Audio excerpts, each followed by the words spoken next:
ada kemungkinan kehadiran Alex Pastoor di timnas Indonesia hanya berjalan singkat. Kemungkinan ini tidak terlepas dari komentar sang pelatih setelah dilepas Almere City, saat ditunjuk menjadi salah satu asisten pelatih Patrick Kluivert di skuad Garuda. Alex berstatus tanpa klub karena dilepas oleh Almere City pada Juni 2024. Saat berada di fase menganggur itu, Pastoor sempat berujar jika dirinya hanya akan menerima pekerjaan sebagai pelatih untuk jangka pendek, bahkan tidak lebih dari 1 tahun. Jika saya melatih di suatu tempat, hal itu tidak akan lebih dari 1 tahun, kata Pastoor dilansir NOS. Pernyataan ini menguatkan kemungkinan jika pelatih 58 tahun itu mau menerima tawaran menjadi asisten pelatih timnas Indonesia karena target jangka pendek yaitu kualifikasi Piala Dunia 2026. Timnas Indonesia tinggal menyisakan 4 laga di ronde 3 kualifikasi Piala Dunia 2026 zona Asia. Jika setidaknya finish di sebagai runner-up, Indonesia lolos otomatis ke Piala Dunia 2026. Jika gagal lolos otomatis dan finish di antara peringkat ketiga atau keempat, Pastoor kemungkinan masih akan bersama timnas Indonesia karena melanjutkan perjuangan di ronde keempat mulai Oktober 2025. Seandainya timnas Indonesia juga masih belum lolos langsung ke putaran final Piala Dunia 2026 dan harus melewati ronde kelima, maka Pastoor juga masih mungkin menjabat karena pertandingan di ronde ini berlangsung pada November 2025. Akan tetapi, jika semua skenario itu tidak terwujud karena timnas Indonesia tersingkir di ronde ketiga, maka besar kemungkinan Alex Pastoor juga pergi. Lagi pula, Alex Pastoor punya niat untuk melakukan hal lain di dunia kepelatihan dan sepak bola. Bisa jadi, setelah nantinya tidak melatih lagi, ada banyak hal yang bisa aku lakukan. Jika memungkinkan, akan memberikan ruang untuk diriku sendiri mencoba hal-hal lain di luar sepak bola, jelasnya. Sebanyak 100 personel keamanan dari Kepolisian Resor Kota Bandara Soekarno-Hatta Polda Metro Jaya telah dipersiapkan guna memastikan kelancaran kedatangan mega bintang sepak bola, Cristiano Ronaldo, ke Jakarta. Kapolresta Bandara Soekarno-Hatta, Komisaris Besar Polisi Ronald Sipayung, mengungkapkan bahwa langkah ini diambil untuk mendukung perjalanan sang atlet dalam menjalankan misi kemanusiaan di Kupang, Nusa Tenggara Timur. Pihak Kepolisian Bandara Soekarno-Hatta telah menyiapkan 100 personel untuk pengamanan. Hal itu apabila Cristiano Ronaldo melalui Bandara Suta. Katanya, meskipun belum dapat dipastikan apakah pesawat yang membawa Ronaldo akan mendarat di Bandara Internasional Soekarno-Hatta, persiapan pengamanan tetap dilakukan secara maksimal.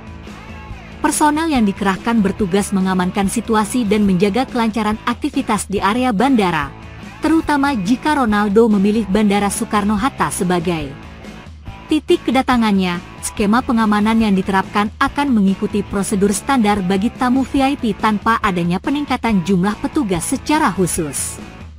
Berdasarkan perkiraan jadwal, pemain asal Portugal tersebut diprediksi tiba di Indonesia dengan menggunakan jet pribadi pada Selasa 18 Februari pagi, melalui salah satu dari 2 opsi bandara, yakni Bandara Halim Perdana Kusuma atau Bandara Internasional Soekarno-Hatta. Selanjutnya, pada Rabu 19 Februari pagi, ia dijadwalkan melanjutkan perjalanan menuju Kupang untuk melaksanakan agenda kemanusiaannya. Kapolresta juga mengajak masyarakat, khususnya pengguna jasa penerbangan, untuk menjaga ketertiban dan keamanan saat kedatangan Ronaldo di bandara.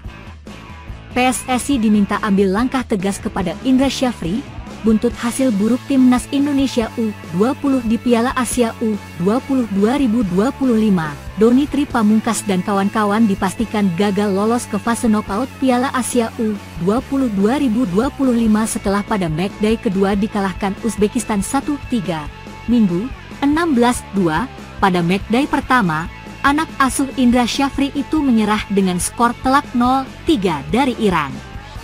2 kekalahan itu membuat tiket ke Piala Dunia U20 2025 pun sirna. Di sosial media mulai muncul nama yang dianggap publik layak menggantikan Indra Syafri. Salah satu nama itu ialah Winston Bogarde, ex-Ajax, Barcelona dan Chelsea. Sepak terjang Bogarde sudah diakui oleh pelatih dan pemain beken di Belanda.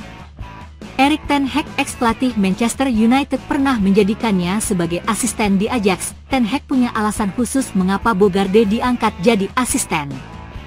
Ten Hag menyebut Bogarde sosok pelatih yang punya mentalitas pemenang, tangguh dan tegas. Bogarde yang juga mantan rekan Michael Reiziger itu saat jadi pemain dikenal sebagai bek yang ditakuti lawan-lawannya. Bogarde dikenal karena penampilan fisiknya yang tangguh dan angkuh bak karakter sosok dalam serial TV Yatim, ulas media Belanda, The Volkskrant. Karakter ini terus ada di diri Bogarde saat menjadi pelatih. Bek Manchester United, Matthijs de Ligt, mantan anak asuhnya, mengakui hal tersebut. The Light menyebut bahwa Bogarde ialah pelatih dengan gaya komunikasi blak-blakan. The Light mengaku awalnya cukup kesulitan dengan gaya Bogarde, namun hal tersebut justru membantu penampilannya di lapangan. Ex-back Tottenham Toby Alderweireld mengatakan Bogarde akan berteriak kepada anak asuhnya jika mereka tidak mengikuti instruksinya. Dia akan berteriak dan mempermalukan Anda di depan tim jika tidak mengikuti instruksinya. Itu melelahkan dan menantang, namun pada titik tertentu saya berpikir, hei, ini keuntungan sebagai pemain muda, kata mantan anak asuh Bogarde di Ajax. Bek Newcastle United, Sven Botman menyebut Bogarde sebagai pelatih yang melatih mental pemain muda.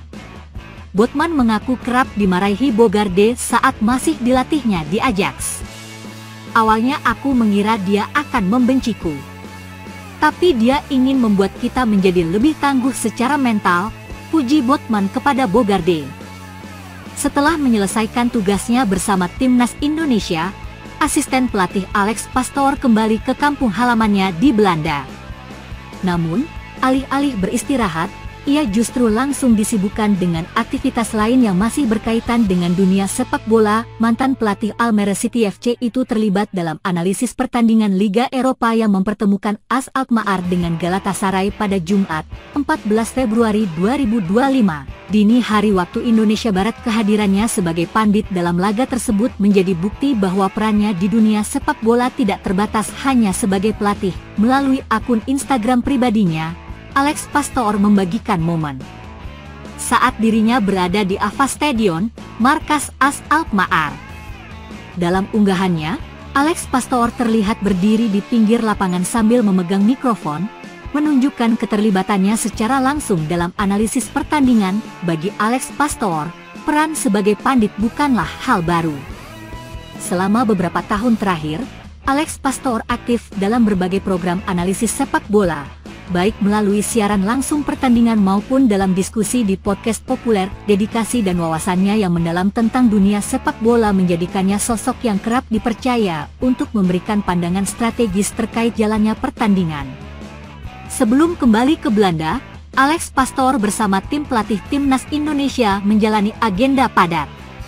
Mereka melakukan kunjungan ke berbagai daerah untuk menyaksikan pertandingan di berbagai level kompetisi sepak bola Indonesia. Salah satu laga yang mereka saksikan adalah pertandingan antara Persija Jakarta melawan PSBS Biak di Bekasi.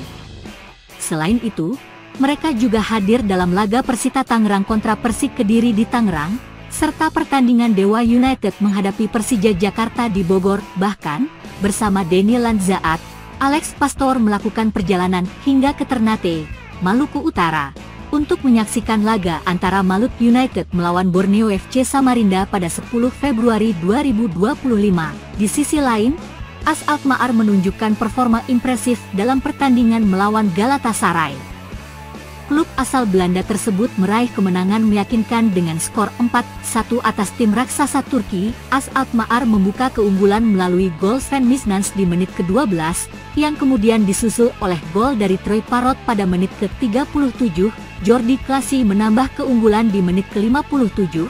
Sementara David Moller-Wolfe menutup pesta gol dengan mencetak gol keempat pada menit ke-66. Sementara itu, Galatasaray hanya mampu membalas satu gol lewat aksi Roland Salai di menit ke-20. Kemenangan ini semakin menegaskan kekuatan AS Alkmaar di kompetisi Eropa. Dengan penampilan yang semakin solid, tim asuhan Pascal Jansen tersebut terus menunjukkan ambisi besar mereka untuk melangkah jauh di Liga Eropa musim ini.